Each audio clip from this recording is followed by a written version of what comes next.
Photoshop का जो interface है पहले हम इसको समझ लेते हैं। तो जो यहाँ पे देखिए, जो ये आपको दिख रहा है ना इस साइड, इसे हम कहते हैं फोटोशॉप का टूल बॉक्स। ठीक है, इसी के अंदर सारे टूल्स हैं जिनकी मदद से आप अपनी फ़ोटोज़ को एडिट कर पाओगे। ठीक है, देन अगर आप राइट हैंड साइड पे जाएंगे तो यहाँ पे आपको एक नेविगेटर विंडो मिलता है, एक कलर विंडो मिलता है, एक हिस्ट्री विंडो मिलती है और एक लेयर नाम की विंडो देखने को मिलती है।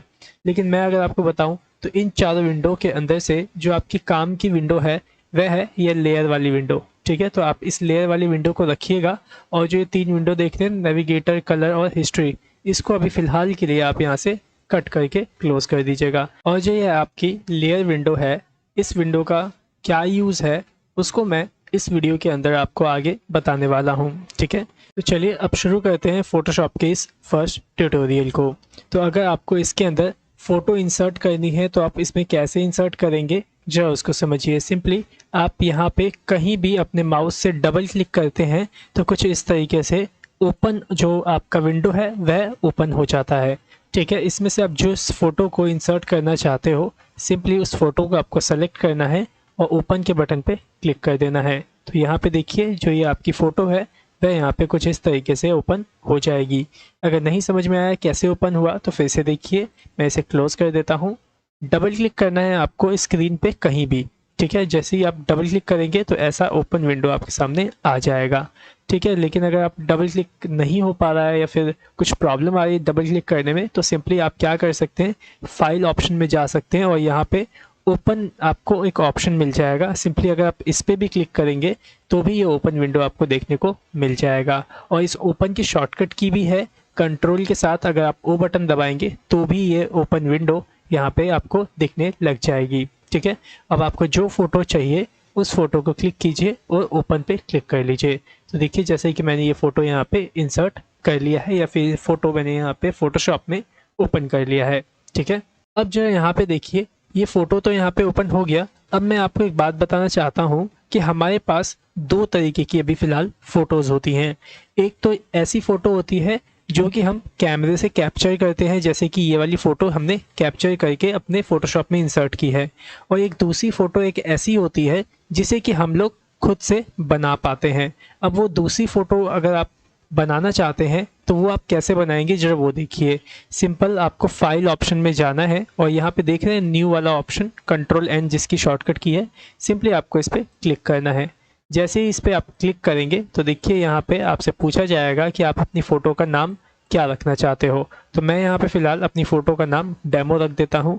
उसके बाद आपसे यहाँ पे विड्थ और हाइट पूछी जाएगी आपके फ़ोटो की, मतलब कि आप अपने फ़ोटो की चौड़ाई और लंबाई कितनी रखना चाहते हो, पिक्सल्स में रखना चाहते हो, इंचेस में रखना चाहते हो, जिसमें आप रखना चाहते हो आप वो यहाँ से सेलेक्ट कर सकते हो। फिलहाल मैं यहाँ पे पिक्सल सेंड देता हूँ और यहाँ पे देखिए जरा प्रीसेट साइज़ के अंदर आपको पहले से कुछ बने बनाए साइज़ भी देखने को मिल जाते हैं। जैसे कि अगर आपको A4 साइज़ की पिक्चर बनानी है तो आप सिंपली A4 यहाँ से ऐसे सेलेक्ट कर सकते हो। ठीक है, सो उम्मीद करता हूँ ये चीज़ आपको समझ में आ गई होगी। तो फिलहाल के लिए मैं क्या करता हूँ, यहाँ पे A4 साइज़ का ही जो पेपर है वो ले लेता हूँ, या फिर ये देखिए 1920 इंटू 1080 HD TV वाला जो साइज़ है इसको आप ले सकते हैं।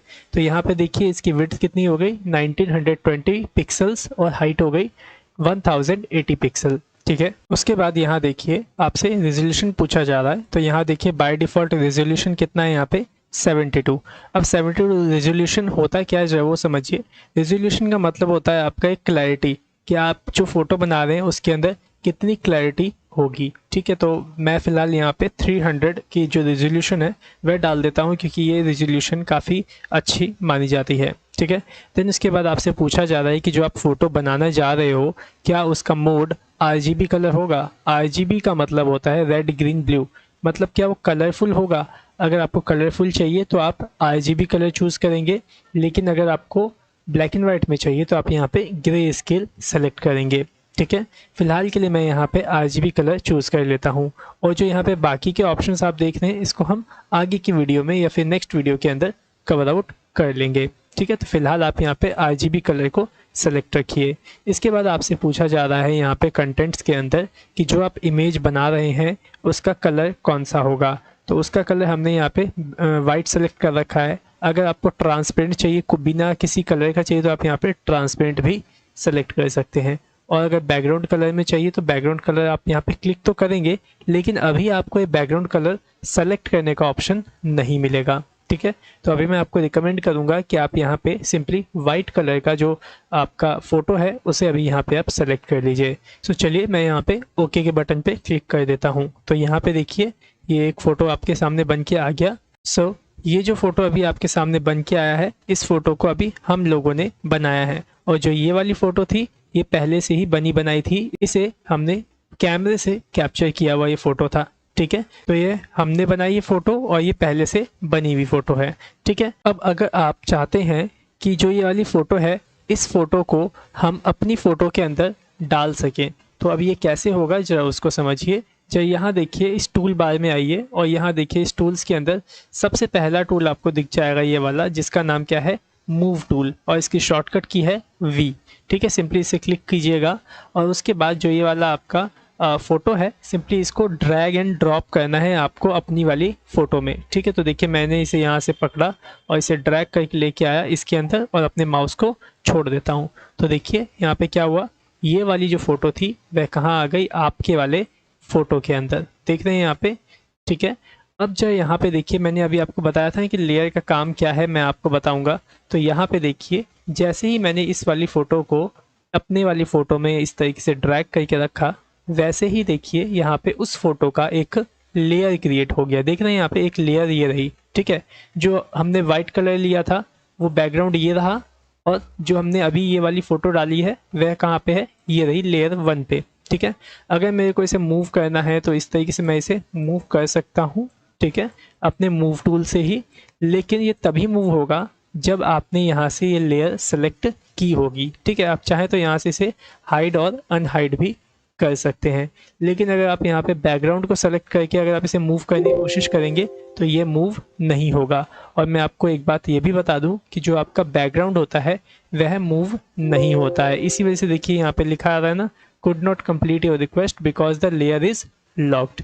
ठीक है, तो यहाँ पे आपका बैकग्राउंड मूव नहीं होगा। अगर आप अपने इस लेयर को, मतलब इस फोटो को मूव करना चाहते हैं तो सिंपली पहले आपको इस फोटो को यहाँ से सेलेक्ट करना होगा। जैसे कि देख रहे हैं लेयर 1, इस पर मैंने क्लिक किया और ये सेलेक्ट हो गया। फिर उसके बाद मैं इसे कहीं भी किसी भी तरीके से मूव कर सकता हूँ। ठीक है, आप चाहें तो अपनी फ़ोटो को यहाँ पे फुल स्क्रीन में भी कर सकते हैं। कैसे होगा ये देखते हैं, सिंपली इस पर क्लिक कीजिएगा मैक्सिमाइज पे, तो ये फुल स्क्रीन में हो जाएगा। ठीक है, उसके बाद अगर आप चाहते हैं इसको थोड़ा सा, इस फोटो को थोड़ा जूम इन करना या फिर जूम आउट करना, तो उसके लिए आपको कीबोर्ड में एक शॉर्टकट की दी गई है। कंट्रोल के साथ आप प्लस बटन दबाएंगे तो ये जूम इन होगा, और कंट्रोल के साथ माइनस बटन दबाएंगे तो ये जूम आउट होगा। ठीक है, कंट्रोल प्लस से जूम इन और कंट्रोल माइनस से जूम आउट। ठीक है, और अगर आप कंट्रोल के साथ 0 बटन दबाएंगे तो ये फिट इन विंडो की शॉर्टकट की है, मतलब आपकी जो फोटो है वह आपके स्क्रीन में पूरी फिट आ जाएगी। ठीक है, तो ये तो अब आपको पता चल गया कि किस तरीके से आप छोटा बड़ा करेंगे फ़ोटो को। तो चलिए अब जो ये सीखिए कि जो ये आपने फ़ोटो यहाँ पे डाली है, ये वाली लेयर वाली, ठीक है, इसका आप साइज़ कैसे छोटा करोगे। मतलब इसके अंदर जो ये हमारी बड़ी वाली फ़ोटो है, इस फ़ोटो के अंदर मैं इस फ़ोटो का साइज़ थोड़ा छोटा करके साइड में रखना चाहता हूँ। तो ये कैसे होगा, तो इसके लिए आपको सबसे पहले क्या करना होगा, इसको सेलेक्ट कर लेना होगा लेयर 1 को, और कंट्रोल के साथ T बटन आपको दबाना है। क्या, कंट्रोल के साथ T बटन। तो जैसे ही कंट्रोल T बटन आप दबाएंगे वैसे ही यहाँ पे ट्रांसफॉर्म ऑप्शन आपको देखने को मिल जाएगा। देख रहे हैं यहाँ पे ये इस तरीके से बॉक्स भी देखने को आपको मिल गया। अब आप चाहें तो इसे इस तरीके से छोटा कर सकते हैं, चाहे यहाँ से इस तरीके से इसकी विड्थ बढ़ा सकते हैं, इसकी हाइट बढ़ा सकते हैं। तो जो आप यहाँ पे ट्रांसफॉर्मेशन करना चाहें वो आप इसमें कर सकते हैं। अगर आप इसे रोटेट भी करना चाहते हैं तो देखिए आप थोड़ा सा कॉर्नर से इधर थोड़ा ऐसे लेके आइएगा, तो देखिए इस तरीके से आपको कर्सर दिखेगा, देख पा रहे होंगे अभी। अगर आप क्लिक करके ऐसे रोटेट की तरफ इस तरीके से नीचे की तरफ करेंगे तो देखिए इसे आप ऐसे रोटेट भी कर सकते हैं। ठीक है, और उसके बाद आप कहीं भी उठा के भी इसको कहीं भी किसी भी जगह पे आप ऐसे रख सकते हैं। ठीक है, अगर आपने ये ट्रांसफॉर्मेशन कर लिया, जैसे कि आपको जितना बड़ा करना था या जितना छोटा करना था, अगर आपने कर लिया तो उसके बाद आपको यहाँ पे देखिए ऊपर आपको चेक का बटन दिख रहा है, इस पर चेक पे क्लिक करना पड़ेगा, तभी जा कर के ये एक्सेप्ट करेगा कि हाँ आप आपको जितनी ट्रांसफॉर्मेशन, जितनी भी चेंजेस करने थे इस फ़ोटोज़ में आपने कर लिए। ठीक है, जैसे ही मैं अगर इसे चेक कर दूंगा तो ये ऐसे ही रह जाएगा, लेकिन यहाँ पे देखिए क्रॉस का बटन है। अगर मैं इस पर कैंसिल पे क्लिक कर दूंगा तो जितनी भी मैंने इसमें ट्रांसफॉर्मेशन की है वो सब कैंसिल हो जाएगी, और जैसे ये फ़ोटो थी पहले वे पहले जैसी हो जाएगी। देखिए मैं आपको कैंसिल करके दिखाता हूँ, तो देखिए जैसा पहला था वैसा हो गया फिर से। ठीक है, फिर से मैं कंट्रोल T बटन दबाता हूँ और इसे थोड़ा छोटा करता हूँ। अब जब देखिए यहाँ पे मैं जब छोटा कर रहा हूँ तो देखिए इसकी हाइट एकदम पिचक जा रही है, एकदम कम हो जा रही है हाइट और विड्थ। ठीक है, अगर आप कर रहे हैं तो। लेकिन मैं नहीं चाहता कि इसका जो एक्सपेक्ट रेशियो है वह ख़राब हो, तो उस केस में आप इस फ़ोटो को तो छोटा करिए, लेकिन शिफ्ट बटन के साथ। अगर आप शिफ्ट बटन के साथ इसे छोटा बड़ा करेंगे तो ये एकदम एक्सपेक्ट रेशियो के अंदर ही छोटी बड़ी होगी। ठीक है, मतलब ना ज़्यादा इसकी विड्थ छोटी होगी और ना ज़्यादा इसकी हाइट छोटी होगी। ऑटोमेटिकली जितने साइज़ में पहले था उसी के हिसाब से इसकी हाइट और विड्थ दोनों मैनेज और मेंटेन की जाएगी। ठीक है, तो यहाँ पे जैसे मैं इसको इतना छोटा कर देता हूँ। ठीक है, और उसके बाद आप इसको इसे चेक करके फ़ोटोशॉप को बताना पड़ेगा कि जी हाँ मैंने यहाँ पे ट्रांसफॉर्मेशन कर लिया है, अब आप इसको इसी तरीके से रहने दीजिए। तो इतना बताने के लिए आपको सिंपली यहाँ पे जो चेक का बटन देख रहे हैं इस पर आपको क्लिक करना होगा। तो जैसे ही क्लिक कर देंगे इस पे जो भी आपने ट्रांसफॉर्मेशन किए होंगे वह यहाँ पे लागू हो जाएंगे। ठीक है, देखिए कुछ इस तरीके से अब आप इसे जहाँ चाहें वहाँ रख सकते हैं। सो उम्मीद करता हूँ कि अभी तक मैंने आपको जितना भी फ़ोटोशॉप में अभी सिखाया है वह सारी चीज़ें आपको समझ में आ गई होंगी। यह फ़ोटोशॉप का आपका पहला वीडियो है ट्यूटोरियल का, इस वजह से अभी मैं आपको यहाँ पे ज़्यादा नहीं करवा रहा हूँ। फिलहाल अभी मैंने आपको जितना करवाया है इन सब चीज़ों पे आप ज़रा फोकस कीजिएगा, मतलब इमेज को किस तरीके से छोटा करना है, किस तरीके से बड़ा करना है। ठीक है, उसके बाद साथ ही साथ ये लेयर्स के बारे में मैंने आपको बताया कि लेयर यहाँ पे कैसे काम करती हैं। ठीक है, मतलब जो भी आप फ़ोटो बनाओगे वो अलग अलग लेयर्स पे बनेगी, जैसे कि ये वाली फ़ोटो अलग लेयर पे है। अगर आप इसमें एक और फ़ोटो इंसर्ट करना चाहते हो तो सिंपली डबल क्लिक कीजिए और एक और फ़ोटो आप यहाँ पे इस तरीके से जो फ़ोटो आपको चाहिए इसे ओपन कर लीजिए। ठीक है, उसके बाद आप इस फ़ोटो को भी उठा के इसमें डाल देंगे। तो देखिए ये फ़ोटो भी यहाँ आ गई। अब आपको अगर इसे छोटा करना है तो कंट्रोल T बटन दबाइए और शिफ्ट के साथ मैं इसे छोटा कर देता हूँ कुछ इस तरीके से, और उठा के जहाँ रखना चाहते हो वहाँ रख के फ़ोटोशॉप को बता दो कि जो मैंने चेंजेस करने थे वो कर लिए, तो यहाँ चेक कर दीजिए तो इसे पता चल जाएगा। तो इस तरीके से आप चाहें तो अपना एक कोलाज भी बना सकते हैं, अगर फ़ोटो का अगर आप कोलाज बनाना चाहते हैं तो। ठीक है, फिलहाल चलिए मैं आपको एक टास्क देता हूँ कि आप किसी का भी फ़ोटो लीजिएगा, ज़रूरी नहीं कि आपका ही हो, किसी का भी, हीरो हीरोइंस का भी हो सकता है। एक कोलाज बनाइएगा अच्छा सा और उसको अच्छे ढंग से सिस्टमेटिक करके आपको हमें हमारे व्हाट्सअप नंबर पे सेंड करना है। ठीक है, तो यही है आपका आज का टास्क। ठीक है, अब जरा ये सीख लीजिए कि जो आपने फ़ोटो बनाया है ये वाला फ़ोटो, ठीक है, इसको आप सेव कैसे करेंगे। ठीक है, क्योंकि यहाँ पे सेव जो होता है वह PSD फॉर्मेट में होता है। ठीक है, जो PSD फॉर्मेट है वह फ़ोटोशॉप का खुद का फॉर्मेट है। जैसे कि अगर आपको पता होगा कि फ़ोटोशॉप का जो एक्सटेंशन नेम होता है वह होता है .PSD। PSD की जो फुल फॉर्म होती है वह होती है फ़ोटोशॉप डॉक्यूमेंट। ठीक है, PS से फ़ोटोशॉप, D से डॉक्यूमेंट। तो इस तरीके से आप याद रखिएगा फ़ोटोशॉप का एक्सटेंशन नेम। ठीक है, तो चलिए अब इसे देखिए सेव कैसे करना है। तो सिंपल फाइल में जाइएगा, यहाँ पे सेव एज ऑप्शन देख रहे हैं, इस पे आप क्लिक कीजिएगा। ठीक है, जैसे ही आप इस पर क्लिक करेंगे तो आपको यहाँ पे पहले फ़ाइल नेम देना होगा। तो चलिए मैंने डेमो दे दिया यहाँ पे फ़ाइल नेम।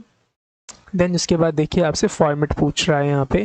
तो देखिए बाय डिफ़ॉल्ट फ़ोटोशॉप का क्या फॉर्मेट आया है, .PSD फॉर्मेट। ठीक है, तो अगर आप इस फॉर्मेट में इसको सेव करते हो तो आप क्या कर पाओगे, आप इसे बाद में फ़ोटोशॉप में ओपन करके एडिट कर पाओगे। ठीक है, लेकिन अगर आप इस फ़ोटो को JPEG फॉर्मेट में सेव करते हो जो कि नॉर्मल फ़ोटो का फॉर्मेट होता है, तो उस केस में अगर आप उस फ़ोटो को दोबारा आप ओपन करते हो तो वो फ़ोटो आप फ़ोटोशॉप में एडिट नहीं कर पाओगे। जैसे अगर आप चाहोगे कि इस फ़ोटो को मैं इधर उठा के इधर कर दूं या फिर इधर उधर कर दूं, तो वो इतनी जल्दी आसानी से नहीं होगा।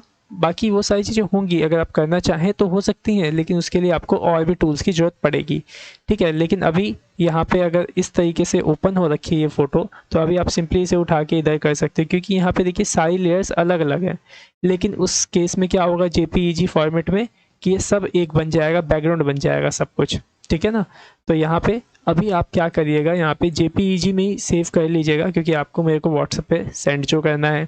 ठीक है। तो यहाँ सेलेक्ट कीजिएगा आप JPEG फॉर्मेट, देख रहे हैं यहाँ पे, क्लिक कीजिएगा इसको और उसके बाद आप यहाँ पे सेव कर दीजिए, ठीक है। सेव के बटन पे क्लिक कीजिएगा और ओके के बटन पे यहाँ पे क्लिक कर दीजिएगा, ठीक है। इतना करने से क्या होगा, सेव हो जाएगा। अब मैं इसी फ़ोटो को आपको ओपन करके दिखाता हूँ। सो यहाँ पे देखिए मैंने डाउनलोड फोल्डर अपना ओपन किया और यहीं पे मैंने सेव किया था, तो देखिए डेमो कॉपी के नाम से ये मेरा सेव हो गया। मैं अगर डबल क्लिक करके ओपन करूँ तो देखिए कुछ इस तरीके से यहाँ पे ये ओपन हो चुका है। ओके, सो उम्मीद करता हूँ जो भी आज की इस वीडियो में मैंने आपको सिखाया है अच्छे से समझ में आ गया होगा। सो मिलते हैं नेक्स्ट वीडियो में, तब तक के लिए बाय बाय।